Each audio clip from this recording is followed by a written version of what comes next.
Boa noite. Pra gente conversando aqui antes da sua entrevista, é até difícil arrumar algo para falar sobre esse jogo. Assim, apenas parabenizar mesmo a atuação perfeita do Flamengo. Eu queria a sua análise e o que você fala para os jogadores depois de um jogo com uma atuação como essa. Realmente foi um jogo fantástico, um jogo completíssimo em todos os sentidos, onde os jogadores estavam desfrutando dentro do campo. Foi uma vitória onde começou o jogo e fomos muito efetivos, e isso obviamente que nocauteou o adversário. E o que eu mais gostei foi que em nenhum momento pararam de tentar o controle, tentar tirar a bola do adversário, tentar fazer gols. Em nenhum momento meus jogadores faltaram respeito com firulas, ninguém virou a cara, ninguém provocou nem nada, simplesmente olharam para o gol. E isso é o que mais me deixa orgulhoso sobre o jogo de hoje. Jogadores determinantes estão num grande momento, uma grande fase, e temos que aproveitar esse momento. Agora, pelo que me falaram ali, a maior vitória, né, da história do pontos corridos, então me deixa com motivo de muito orgulho. E o que demonstra foi que depois da grande vitória e do grande os jogadores fizeram não um esforço físico, fizeram um esforço mental para sair do nível de euforia de ter eliminado o Inter lá em Porto Alegre na casa deles e fazer o jogo que fizemos. E esse esforço mental faz com que o time entrasse dessa forma concentrado dentro do campo. Isso prova com que os jogadores eles querem muito ser campeões, querem muito estar brigando até o final. E esse é o caminho. Felipe, boa noite. Natália Brasil, Damas do Esporte. Como a colega falou, hoje a gente tem muito pouco para falar. Um jogo praticamente perfeito. Parabéns pela vitória. Mas eu queria saber de você de uma situação pontual que aconteceu extracampo, que foi a mudança do calendário, né, com o campeonato já correndo. Então, o Flamengo já se posicionou oficialmente, mas eu queria ouvir de você como você analisa essa mudança do calendário. Eu só discordo que você falou que temos pouco para falar. Eu acho que vocês têm muito para falar sobre o jogo de hoje. Não só quando vai mal que vocês têm muito para falar, né? É quando... Não, obrigado. O clube já se posicionou, e eu prefiro não opinar sobre o assunto, e o clube e a diretoria já se posicionaram sobre o assunto. Simplesmente ressaltar, jogadores com 4 dias de descanso voam, depois 3 em 3 dias não conseguem performar. Isso ainda não está demonstrado, vai ser demonstrado um dia e vai mudar. Eu tenho certeza absoluta que cientificamente demonstrarão que o jogador precisa de 4 dias para poder ter uma recuperação total. Não será esse ano. Felipe, Raíza Simplício aqui da Gol Brasil e da revista Placar. Nos últimos jogos, a gente viu uma dupla de volantes que tem saltado os olhos do torcedor, que é o Jorginho e o Saul. Os dois estão muito bem no meio-campo. E, recentemente, você tinha falado que, inicialmente, o Saul tinha vindo para aquela posição ali, mais ou menos, que jogava o Gerson, que você enxergava ele ali, e que, claro, ele também poderia jogar como volante. Eu queria saber se você mudou de opinião, se agora você enxerga ele mais como um volante, essa dupla que ganhou uma sequência de jogos, se não me engano, 3 jogos seguidos juntas. E aí, ok, tem o retorno do Pulgar, mas se você enxerga o Saul já mais nessa posição como volante, ou se a tua ideia depois é arrastá-lo ali para a ponta ali. Como eu falei, o Saul é um desses jogadores que podem fazer várias posições. Igual era o Gerson, né, que também jogava de volante, podia jogar mais adiantado. As circunstâncias que aconteceram com lesões, com cartões e com a falta, né, de alguns jogadores, como a lesão do Eric, o próprio Alan teve uma lesão, o Nico, me fez pensar em trazer ali também, principalmente pelo momento do Plata e do Luiz Araújo, onde estão cada vez melhor os dois. O Plata está num momento extraordinário também, e eu sei que o Saul tem muito mais para dar naquela posição mais adiantado, mas é verdade que deixou essa dupla de volantes que você citou, Saul e Jorginho, deixaram um bom sabor desde o primeiro jogo, e cada vez mais estão mais entrosados, porque eu acredito muito nessa relação, como eles se entendem dentro do campo, como eles se procuram, e eles estão se procurando cada vez mais, estão se entendendo, se complementando e fazendo as coberturas necessárias tanto com bola como sem bola, é onde estão muito bem compenetrados e é isso. É mais concorrência e melhor para mim. Felipe aqui, boa noite. Hoje veio a nota artística, né, que você tanto fala. O Flamengo, 3 minutos de jogo, 2-0. E como você falou, em momento nenhum o time recuou, jogou com resultado o tempo todo ali, respeitando a vitória. E até o Mister falava muito sobre isso. A melhor maneira de você respeitar o seu adversário é continuar jogando como se o jogo tivesse 0-0. Mas eu quero falar, sua equipe no Campeonato Brasileiro fez 49 gols, tomou 9 e tem 35 de saldo. Hoje o Palmeiras é o segundo colocado, tem 12 de saldo. Você tem mais de 20 gols de saldo do segundo colocado. Eu queria que você falasse desse conjunto que está virando o Flamengo nesse segundo semestre, nesse segundo turno, e do crescimento da equipe desde o jogo do Inter em casa para cá. No Beira-Rio, o time jogou melhor ali, agora o segundo jogo também, e final de semana, enfim. Queria que você falasse desse crescimento no segundo turno. Obrigado. Bom, como eu falei na outra coletiva, quando chegam muitos jogadores novos e tem entradas, saídas, o grupo ele se transforma, né? O ambiente ele se renova.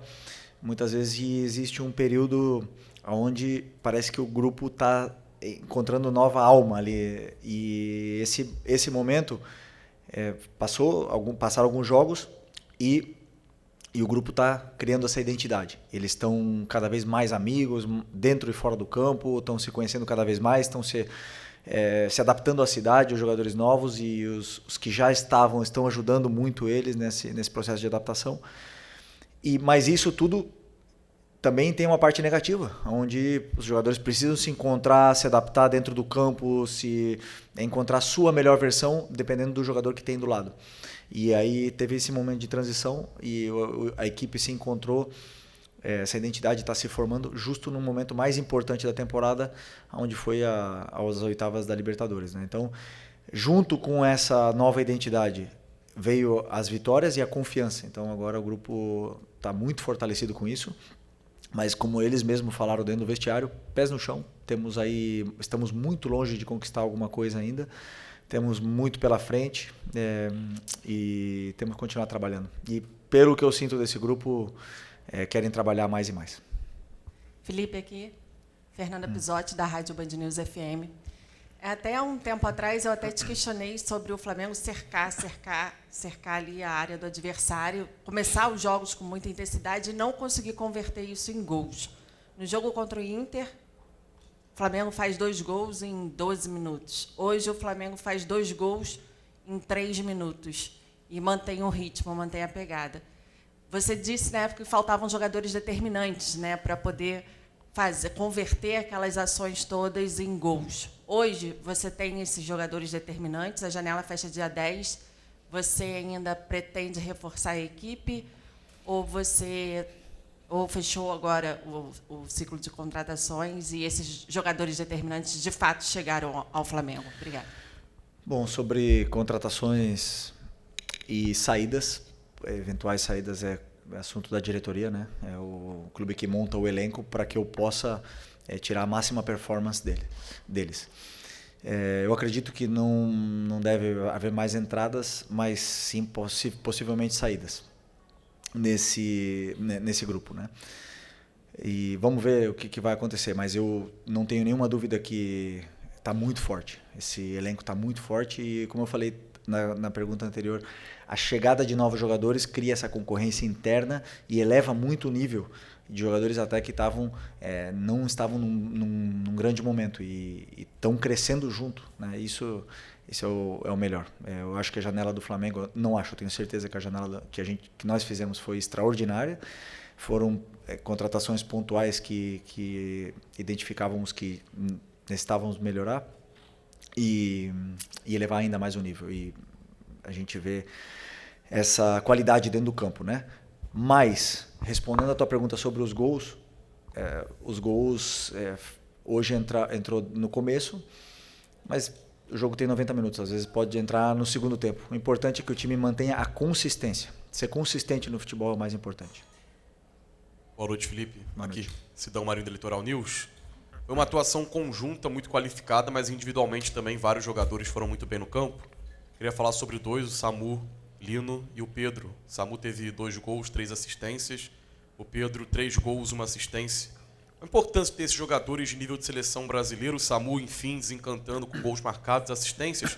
E sobre o Pedro, se me permite, ele tinha a oportunidade de marcar um 4º gol. Ele já fez isso contra o Tolima, lá em 2022. Mostra também o espírito de grupo, ter passado aquela bola para o Bruno Henrique na hora da cobrança de pênalti. Obrigado. Sobre o Lino, acho que não vale o que pagamos nele. Acho que ele vale o dobro ou o triplo, na minha opinião. Jogador fantástico. E se você olhar o preço dos pontas determinantes no mercado, você vai ver que é outro patamar, né? E tem um jogador desse nível, que estava no Atlético de Madrid, foi titular do Mundial em alguns jogos. Escolher vir para o Flamengo, um privilégio muito grande tê-lo aqui. E que não importa os gols, hoje ele fez, claro que importa, né, para ele, mas eu falo, sabemos o que ele dá à equipe, o que ele pode oferecer para a equipe é muito importante, a chegada dele, também para levar o nível tanto do Cebolinha do Michael, que estão competindo por posição com ele. E do Pedro, como eu falei na outra coletiva, é um jogador que dentro da área é o jogador mais frio que eu já conheci, que eu já joguei junto.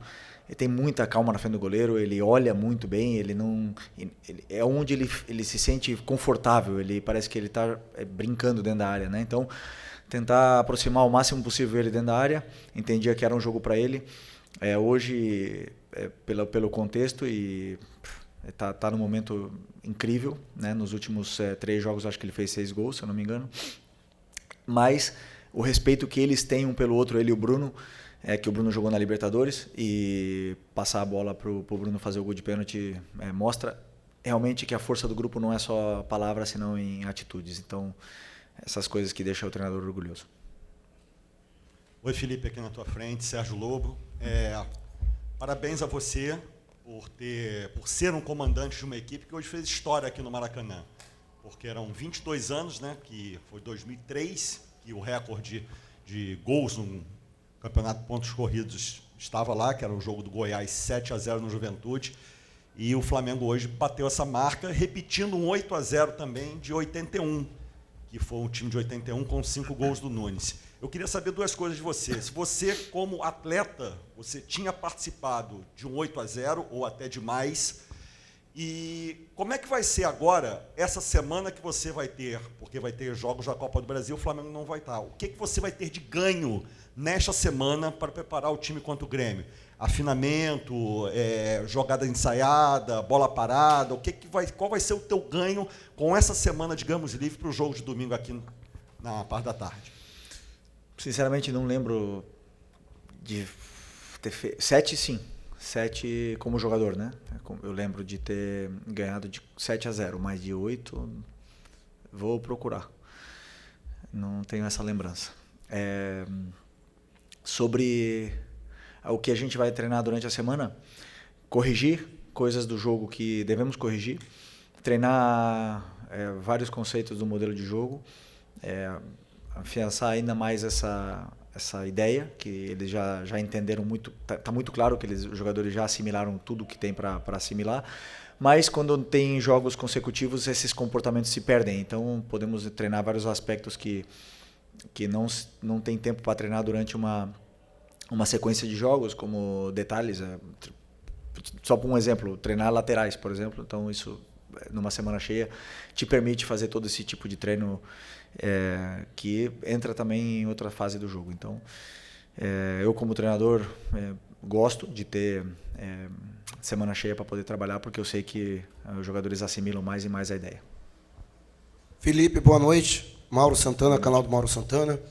Analisar somente essa goleada seria injusto, até porque é a 6ª vitória consecutiva do Flamengo, juntando Copa do Brasil, Brasileirão e Libertadores. Em apenas 2 delas, o Flamengo sofreu gol e foram impressionantes 17 gols a favor nesse intervalo.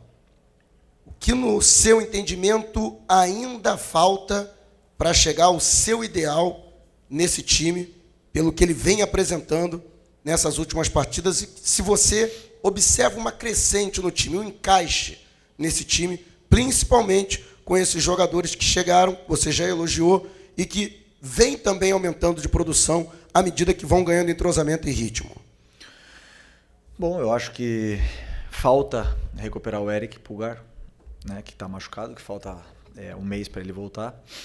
Sempre, o jogador, como eu já falei para vocês em outras vezes, é um pilar dessa equipe, um jogador muito importante, como líder silencioso desse grupo, e vai elevar ainda mais o nível do que está sendo apresentado. Mas o jogo de hoje, com certeza, existiram alguns erros que podem ser corrigidos, tanto na defesa como em ataque. E como todos os jogos, gosto de analisar muito friamente o que foi o jogo em concreto, olhar os erros, corrigi-los, tanto no campo como em vídeo.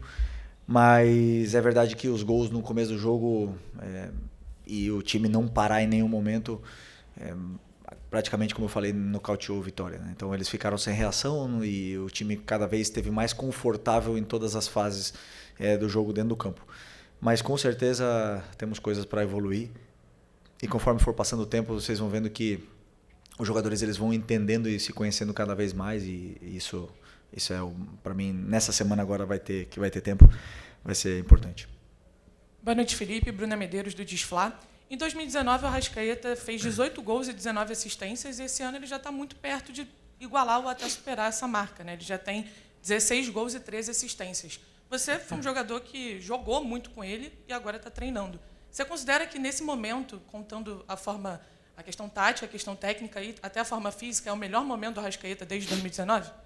Uma pergunta para ele, qual é o melhor momento dele, mas que eu vi onde ele está mais letal, mais experiente, escolhendo melhor os momentos de correr e correndo na hora certa. Então ele está economizando energia e está sendo muito mais letal e determinante no que do que são esses números, né? Então, em 2019 ele jogava mais na ponta, mais aberto, vindo para dentro, e também fez uma temporada excepcional, como todos, mas eu sinto esse ano ele desfrutando muito e, como eu falei, com essa economia energética aí que está favorecendo muito o jogo dele e o da equipe.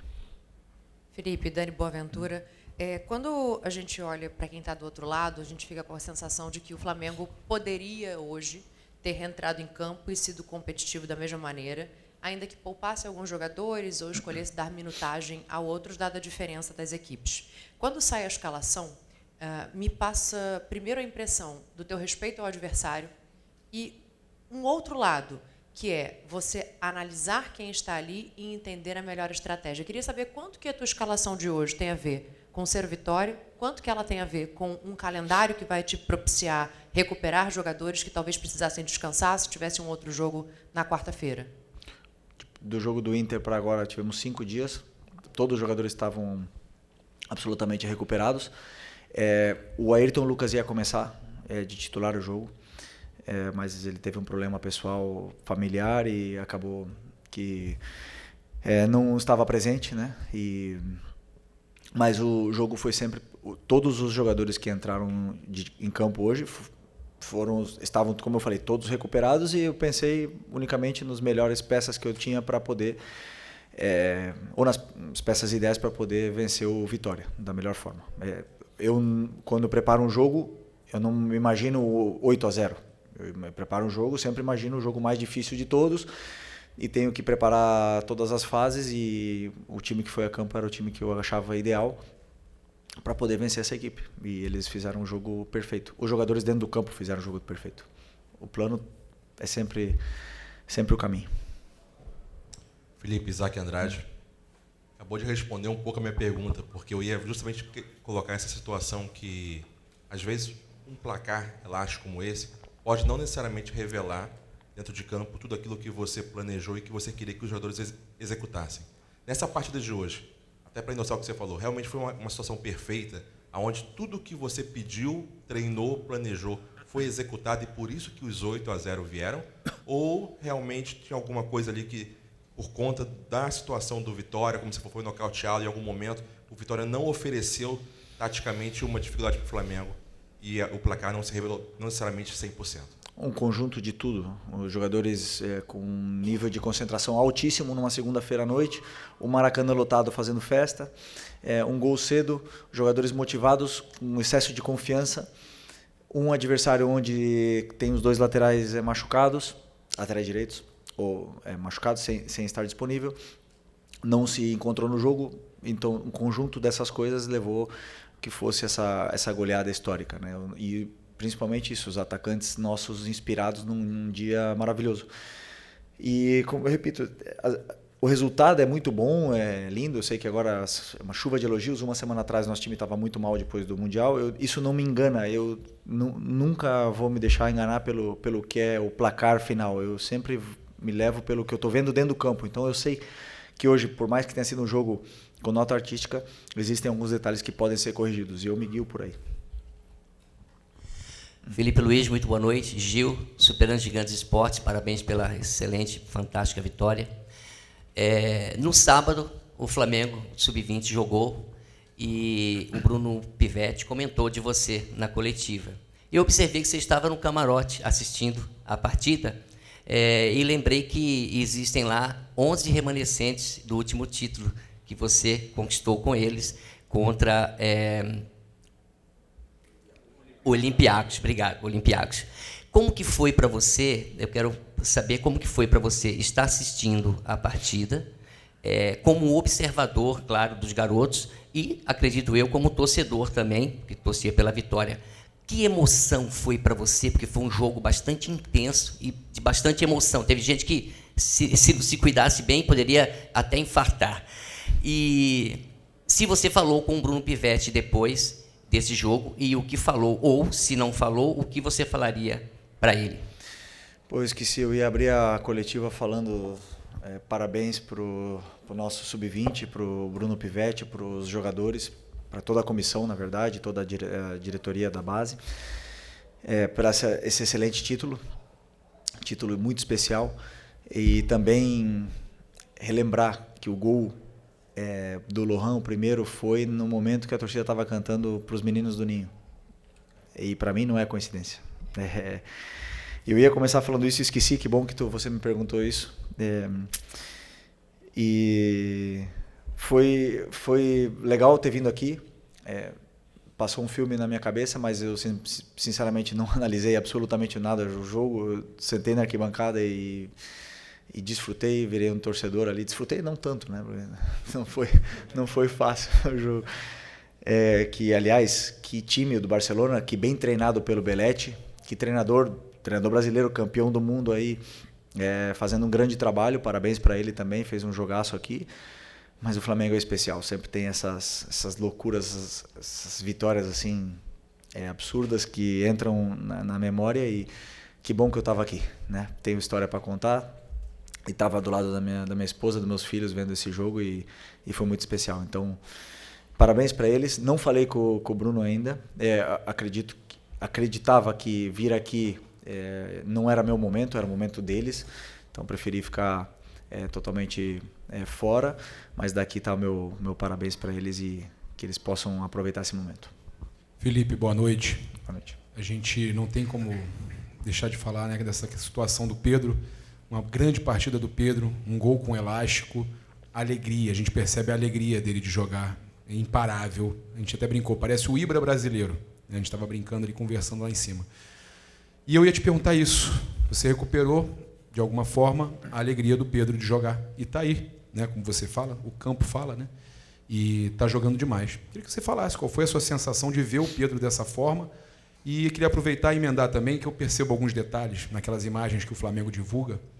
A alegria de cada jogador, mesmo os que entram no decorrer do segundo tempo, em comemorar a vitória. E se isso para você já te diz muito, né, até por esses 46 pontos que superam os 45 dos mesmos 20 jogos em 2019. Bom, primeiro, o Pedro, não fui eu que recuperei ele. Para mim, ele se recuperou, ele que está num grande momento, ele está brilhando, está feliz, como você fala, a gente percebe o sorriso dele dentro do campo. E é um jogador muito diferente, é um jogador muito, muito diferente, muito diferencial. E eu fico feliz que o grupo todo abraça a causa, a causa de querer ser campeão, de remar juntos, de comemorar os gols juntos, de saber que o mais importante é a equipe, né? E que o Pedro, por exemplo, não começou contra o Inter na Libertadores, mas entrou e melhorou a equipe. O Bruno não entrou hoje como titular, mas entrou e dá a vida como ele sempre faz e fez gol e foi muito importante também. Da Libertadores também. Então, esse tipo de comprometimento que os jogadores têm pelo escudo do Flamengo é o que faz a diferença. Não é fácil de conseguir, de alcançar isso, de que os jogadores deixem o ego de lado, mas é o único caminho, na minha opinião, para que esse grupo possa fazer história. E eles sabem, estamos muito longe ainda de fazer história, muito longe. Mas o que se vive no dia a dia é especial. E temos que continuar com essa mesma humildade, com os pés no chão, para a gente poder chegar onde a gente quer. Felipe, boa noite. Pablo Rua, voz do Ninho. Felipe, queria saber de você. Você praticamente repete a escalação do último jogo contra o Internacional, mudando somente o Pedro e o Bruno Henrique, né? A escalação de hoje é a mais próxima que você vê como time ideal para alguns jogos decisivos? Eu sei que você estuda jogo por jogo, mas a escalação de hoje é a mais próxima que você vê dos 11 titulares? O Ayrton Lucas vai ser titular hoje também. Então iam ser duas trocas em função do último jogo. Eu vou em função do que eu vejo no dia a dia, que eu vejo nos treinos, no que eu vejo no momento do jogador, do que ele está apresentando tanto no treino como nos jogos, para poder me guiar. Hoje esse time está numa forma esplêndida, extraordinária, mas amanhã o futebol muda, é muito dinâmico e pode ser que algum jogador não esteja no mesmo nível e que existam trocas. Por isso, eu sei e eles também sabem que não tem ninguém com a vaga de titular assegurada nem no contrato nem comigo. Então tem que provar dia a dia e concorrer entre eles para poder entrar no time. Aqui é Felipe, boa noite, parabéns pela goleada. Marcos Martins do canal da QSRN. E observando a reação da torcida, né, a alegria, a euforia, não só pela vitória, e também como o Flamengo construiu a vitória, assim como também aconteceu no enfrentamento contra o Internacional. A torcida tem aquela confiança de um time que muito provavelmente será campeão com a manutenção desse futebol. Você comentou sobre como o time se reencontrou e entrou no processo de evolução. Você considera que esse seja o ápice da equipe, tecnicamente, taticamente, do que você espera para o coletivo do time? Bom, boa tua pergunta, porque já entra num ponto também que é importante. As expectativas. Se contra o Grêmio, daqui uma semana, a torcida vier esperando outros 8-0, aí vai acabar em vaia. Então é importante que a gente corte essa expectativa. Foi só um jogo, o time jogou muito bem, todo jogo tem um novo contexto, uma nova história. E eles têm que saber, o torcedor tem que saber que tem que vir no Maracanã, por favor, para apoiar a equipe, porque não vai ser fácil. Pode ter certeza que contra o Grêmio não vai ser fácil, mas se a festa for como hoje, e os jogadores estiverem num grande dia, pode ser um grande dia para todos, mas temos que sempre saber que o próximo jogo vai ser o mais difícil, porque as equipes estudam e preparam muito bem os jogos, e aliás, vai vir o Mano que já provou o difícil que é com o Fluminense aqui vencer. Então, vamos tirar essa expectativa da cabeça do torcedor já, né? Porque como eu falei, repito, estamos muito longe de conquistar alguma coisa ainda, faltam 18 jogos no Brasileiro, e temos que ter os pés no chão, que tem muito pela frente.